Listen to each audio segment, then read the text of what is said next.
Blog Talk Radio. Welcome to the Michael Massey Show, broadcasting from our studios on the beautiful island of Anguilla. Michael is the Director of Entertainment for the Cuisinart Golf Resort and Spa in Anguilla and the owner of Michael Massey Entertainment Agency, which has provided quality entertainment since 1985. To join the show live, call us at 516-418-5590. And now, here's Michael Massey. Well, good morning and welcome to the Michael Massey Live Show, as I am always joined by my producer and my co-host, my wife, Blanca Massey. Hello. Hello. It's good to see you. How are you? Nice to see you. Nice to see you. Well, for those of you listening as a recording, of course we're live right now, but this is always replayed. You can replay this anytime. So in case you're wondering what today is Wednesday, June 15th. I can't believe how fast. The year is flying by. Yep. And so many birthdays this month. That's right. Clarissa's birthday. We had our daughter's birthday on Monday. She's right. now 18, the big 18. Unbelievable. Legal in the United States now. And then Ryan's birthday is June 17th. He's going to be 22. Yeah. Michael's birthday is 23rd. June 22nd. My mother's birthday is June 23rd. Boy, we're going to go broke buying presents and cards. We don't buy presents now because they're not babies. Don't tell them that. Don't tell them. We buy them. We airline tickets. There you go. Come home and visit your parents. Now that would be nice. That would be nice. Well, today we have a special guest on the show, and we're gonna be throwing the show over to Los Angeles to our friend Ed Marshall, where he's interviewing. He's a producer, film director, and he's been all over the world. He's got some wonderful history in the movie making industry, and of course he heads the Asian Film Festival. What they do is, I guess they promote the movies that are sent to the Oscars that are nominated, and they start to promote those films as well. But we're going to throw it out to Ed Marshall out in Los Angeles. Ed, you're with George Chamchoum. Thank you, Michael, and happy Wednesday to you. As you can hear in the background, we're here in sunny California, on the estate of multi-award-winning film director and producer George Chamchoum. And sitting out here on the patio by George's pool, you can hear the waterfalls and the singing of the birds. George has produced and directed over 40 motion picture films from Africa, the Middle East, Europe, and the USA. George, welcome to Michael Massey Live. It's an honor and a pleasure to be on the Michael Massey Show. So, George, let's talk a little bit here. Where were you born? Born in West Africa, third generation. We are originally from Mount Lebanon, in the north region of Lebanon. That's where all my family came from. So, George, how far back in your life can you remember when you realized there was something called motion picture film? I cannot recall when I was interested in movies, because the minute I opened my eyes, the first thing I saw was the flicker of a screen, the flicker of a projector. Where my father used to work, it was in Niger, West Africa. It was in the middle of the Sahara Desert. He was a peanut grower. And at the village Magaria, where he lived, Magaria is Magaria, because it was a French colony. So that's where we grew up in West Africa. So my dad owned a theater there. But in fact, he didn't do it for commercial purpose. He did it for the villagers. And they would show, all those movies, the Chaplin, the Bota Bota and Lou Costello, etc., etc.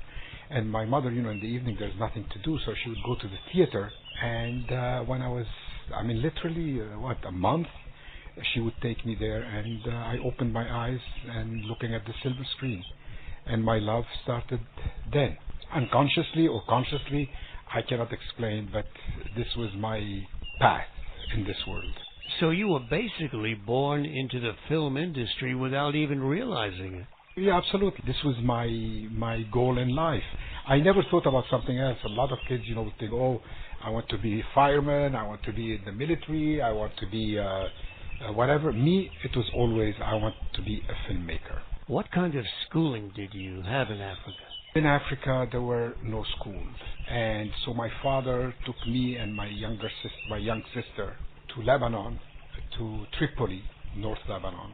and they put us in school. We were about 4 years old. We were like 18 kids in one house. We were all first cousins, and every 2 months, my mother would come, then it would be the turn of one of my aunts, and then it would be the turn of my other aunt. It was a movie in itself. At the age of 10, my father decided that he wanted to enroll me in one of the best schools in the world, but automatically, they think France. So they took me to Paris. They found me a school in Normandy, which was about 2 hours away from Paris.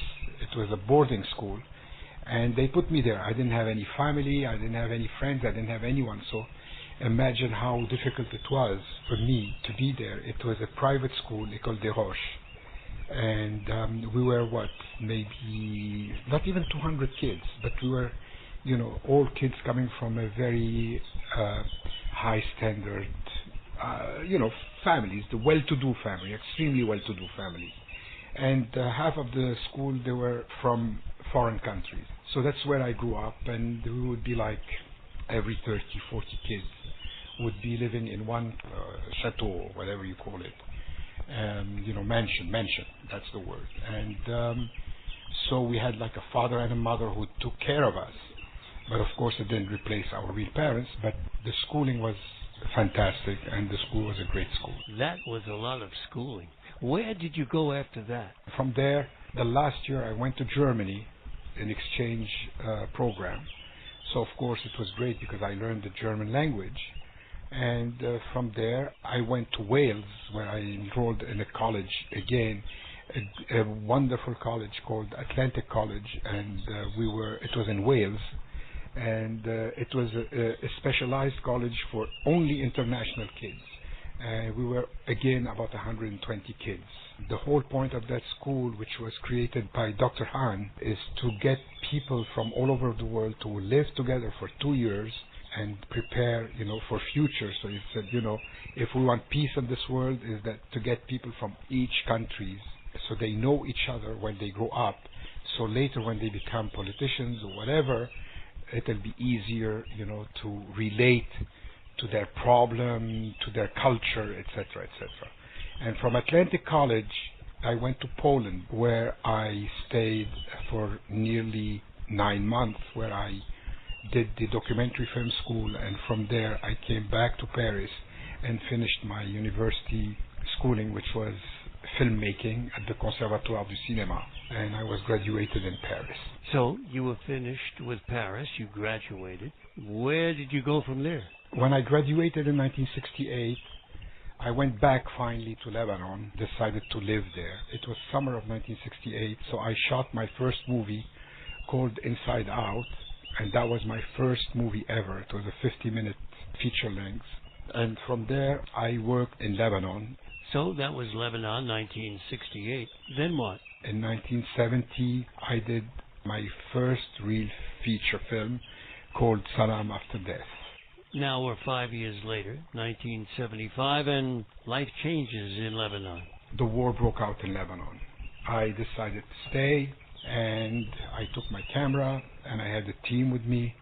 We started filming the war from 1975 to November 79. I would assume that there were difficult times then. Because the fighting was just about all over Lebanon, and Lebanon was divided into several regions. One region was the Christian, the other one were the Muslim, or the leftist and the right wing, etc. I mean, it was like the most convoluted war ever. Some people called it a war between Lebanese, a civil war. Some other called it's a religious war. Some other called it is Palestinian Lebanese.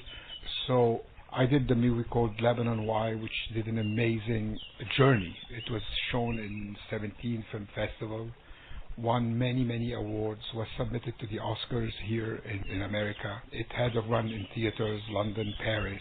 When was it shown in the United States? Last July, I believe. It was screened in Lebanon. It had an amazing response because people were very excited to see it. I mean, it's really history. This movie made history because it had a lot of moments that nobody was expecting, or moments that a lot of people have forgotten, because now we're a totally new generation. So anyway, in 1979, I moved to London to Paris, and then Paris went 1 year to Africa, then back to Paris. I did a lot of music videos, documentaries, and then I decided to move to the U.S. in 1989. I couldn't take Europe anymore. You were giving up on Europe? Ambition was totally smothered in Europe, and especially France. But you had an interesting life in France, and excitement, and schooling. I owe everything to France, all my schooling, no doubt about it. And I love, French culture, but the people were very obtuse, very narrow-minded, envious and jealous. That's what made me leave the country and come to the United States. With me, the way it works is I'm not the kind of person who can sit at home and wait until my next project comes. So whoever has a project, I would jump into the project and start working with them. Even if I am just an associate producer or a producer, because I'm a director. That's what I do mostly, is directing movies. But I love being behind the camera, so I've done a lot of movies that weren't really my movies. It was my friends' movies. And as long as it put me behind the camera, that's what I wanted. I'm happy. I'm only happy behind the camera. In the past year, you have become involved in another passion related to the motion picture industry. Yes, my passion these days. I am totally immersed into it. We'll be back in a minute or two here on MichaelMasseyLive.com, and we'll find out what the passion George is talking about in reference to the motion picture industry. Cuisinart Golf Resort and Spa in Anguilla is delighted to welcome Michael Massey as Director of Entertainment. To celebrate, Michael and the Cuisinart Resort invite all his loyal fans to join him with a special promotion. We have created a package for maximum enjoyment of the resort, with many opportunities to engage with Michael during his performances at the Cuisinart selection of venues. This special promotion includes 5 days, 4 nights in a beachfront junior suite, full breakfast daily at Cafe Med or Continental and Suite, complimentary dinner for 2 at either Le Bistro at Santorini or Italia, complimentary Wi-Fi, scheduled fitness classes, special golf rates for Cuisinart guests, and more. All this for $1,800 per person. For more information, please visit CuisinartResort.com. For reservations, contact 1-800-943-3210 or email reservations@Cuisinart.ai.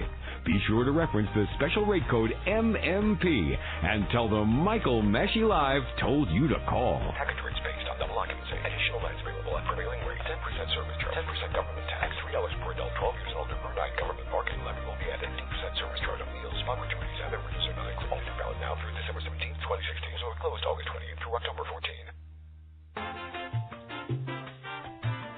You're listening to Michael Massey Live, broadcasting from the Cuisinart Resort Studios in Anguilla. Cuisinart Golf Resort and Spa, Anguilla's ultimate destination.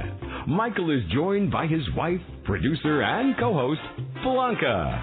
Be sure to visit our website, MichaelMasseyLive.com, to hear archived broadcasts and for our upcoming show schedule.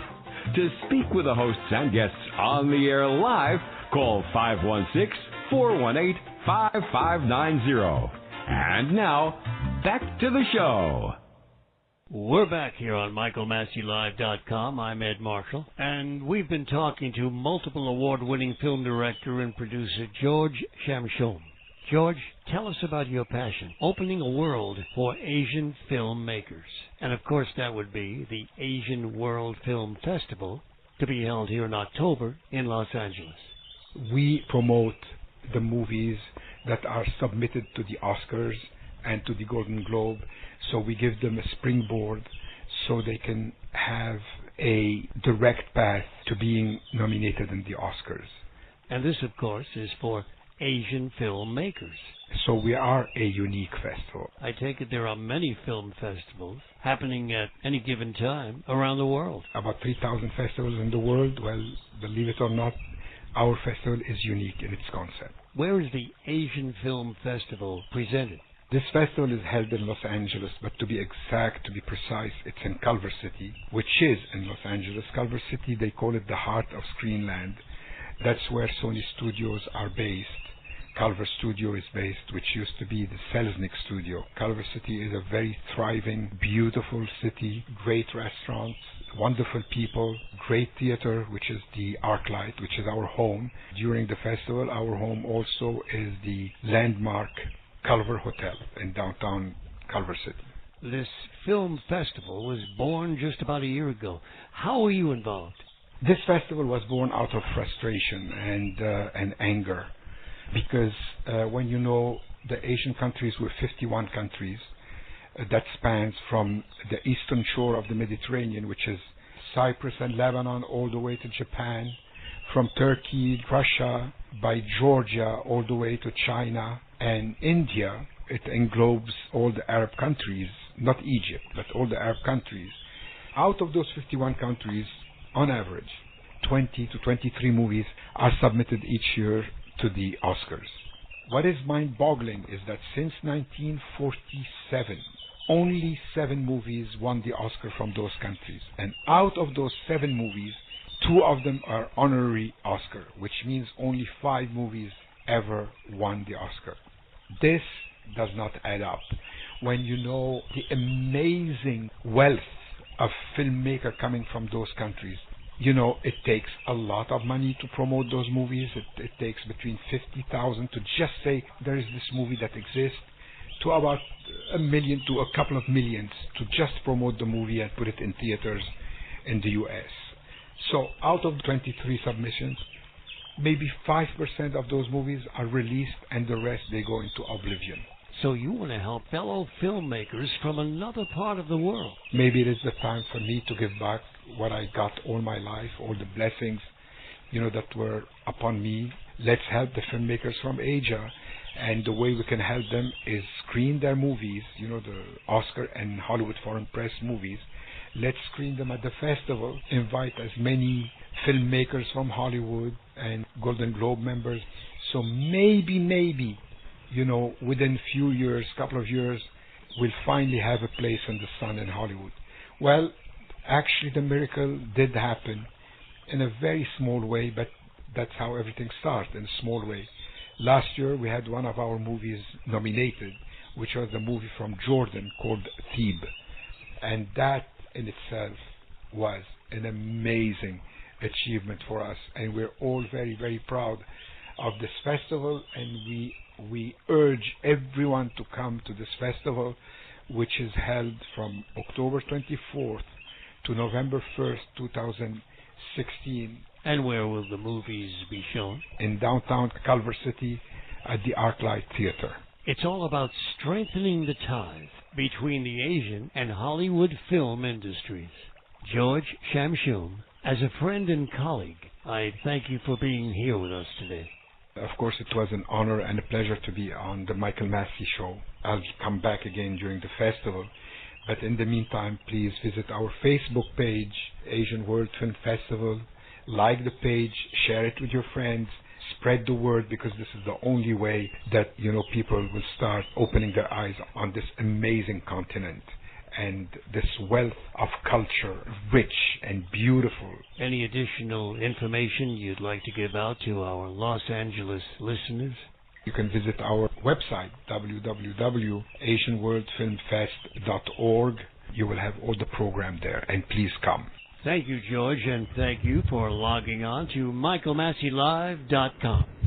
And thank you, Ed Marshall. That was a very good interview. Yeah, it really was. Yeah, George Chamchoum has done a lot for the industry, and he continues to do so. It's funny they were talking about Culver City. Of course, Blanca is a Southern California girl. Yeah, I worked in Culver City. She worked in Culver City. Show was in Culver City. For Rags to Riches. Right. And the one experience I have in Culver City is I remember going to the Sony Studios that he was talking about. Of course, Sony Studios is where they filmed Star Wars, and boy, Hollywood is really interesting. You also worked in Hollywood when you were doing those. Oh, sure, I was doing some music pictures. for some movies, and also associate producer. Working at Raleigh Studios, which is right on Melrose Avenue, right across from Paramount Studios. The old stomping ground. We were, if you like the show Castle, they filmed that right where I was working. Alfred Soleil. Alfred Soleil, he is the set designer for the show Castle, and he's a great guy out there too. But you know, before we close the show, this week has been a very difficult week in the United States. There's been just a lot of tragedy that's been going on there, and of course we're over here in Anguilla in the British West Indies, but we see everything and we hear everything that's going on over there. And Blanca and I just wanted to take a moment to just express our condolences to all of the victims and their families, because there were multiple tragedies in the United States this week, and being from this place where we experience such peace, we genuinely feel for you and for your loved ones.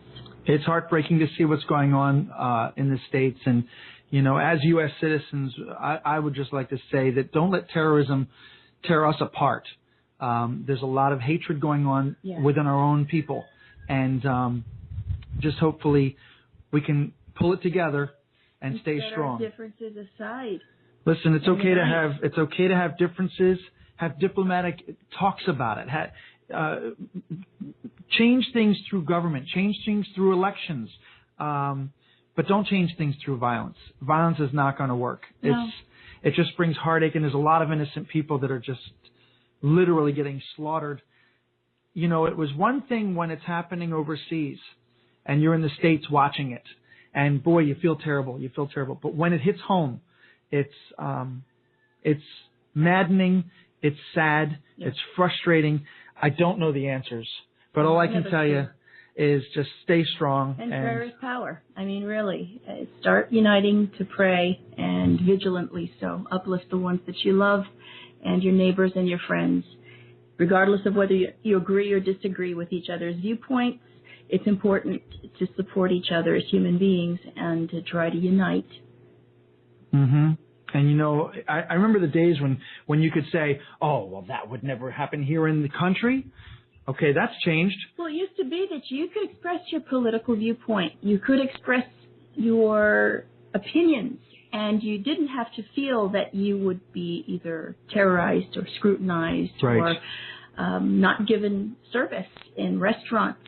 I'm a little frightened by the position that many business proprietors are taking by not serving people who are expressing that they're voting for someone with whom they disagree. You know, we shouldn't be like that in our country. We should be able to say, all right, I don't like that person. I certainly don't like that candidate, but I respect you and you're right to your own opinion.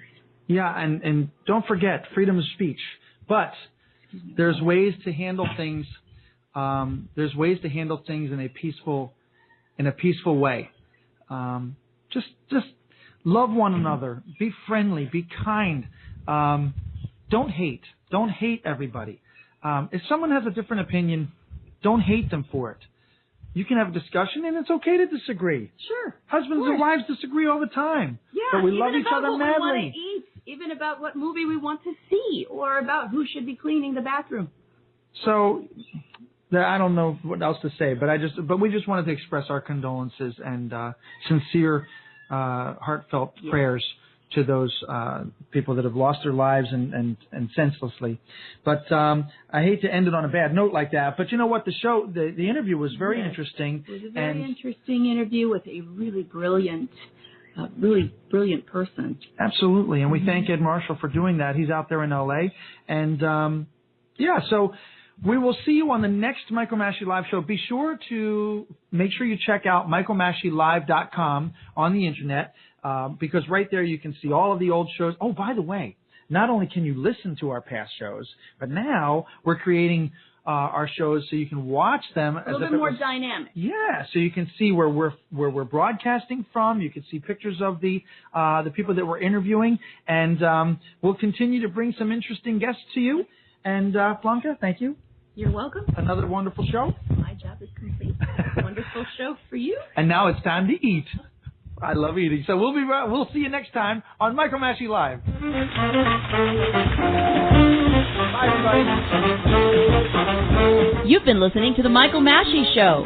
If you'd like to promote your business or upcoming events, contact the show at info@michaelmashielive.com. Go to www.michaelmashielive.com to follow the show and receive email notifications when we're going live with future shows.